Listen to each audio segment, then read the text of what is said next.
Veterans Day parade marched down Main Street in downtown Sarasota today. The parade included marching units from the Sarasota Military Academy leading the way.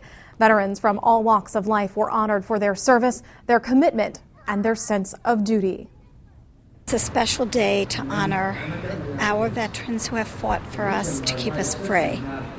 A very, very, very special day. Important that we all remember that, because without them fighting for us, we would not have our freedom. Thank you, the parade wound up at the end of Main Street at J.D. Hamill Park, where parade watchers settled in to hear a few speeches and pay a final salute to all the gathered veterans.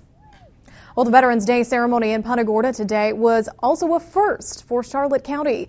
A traveling Vietnam Veterans Wall attracted thousands today to Lashley Park. SNN Local News 6 reporter Grant Boxleitner was there. He has more on that.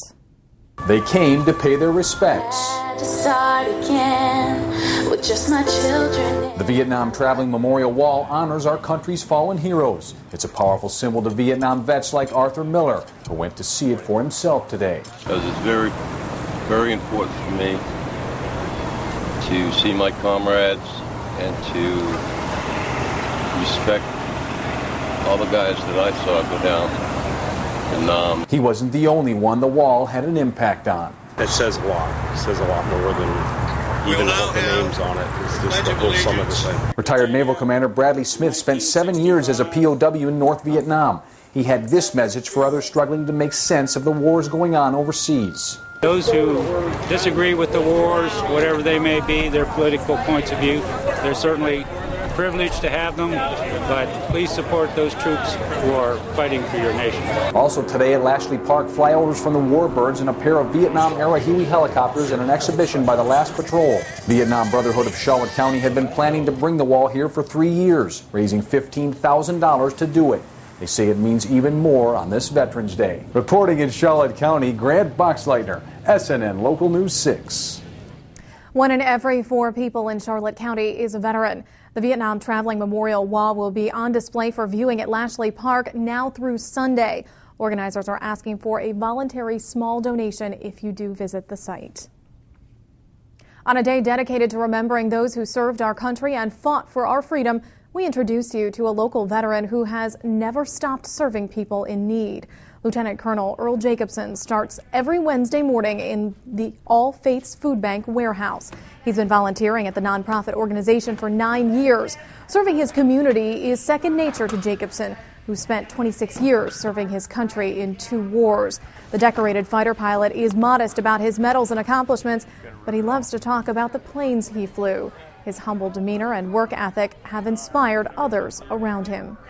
He's a true American hero, and he spends his day giving back to the community after spending, so many years, 23, 25 years serving his country, and now he's here serving his community. So it's quite an inspiration. Today, the retired Lieutenant Colonel donned his dress blues for lunch with his granddaughter, who attends Sarasota Military Academy. Elizabeth wants to join the military and follow in her grandfather's footsteps.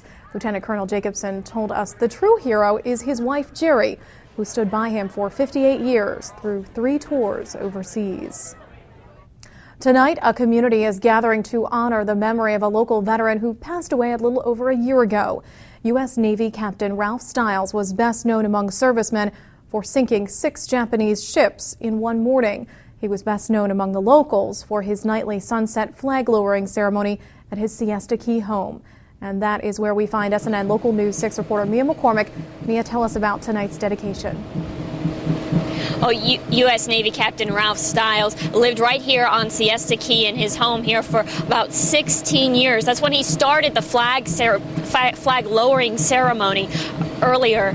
And tonight, actually, it's just getting started. You can hear the drums here. There are people starting to walk around. This is part of the march that is a part of the flag ceremony. It happened every night when he was here. He honored all kinds of servicemen from the U.S. Navy to the Army to the Coast Guard to the Air Force, everybody. And tonight, there are a lot of people gathered here tonight to honor him. And the person who made this all come together is Jack O'Neill. Tell me, what are you holding here, Jack?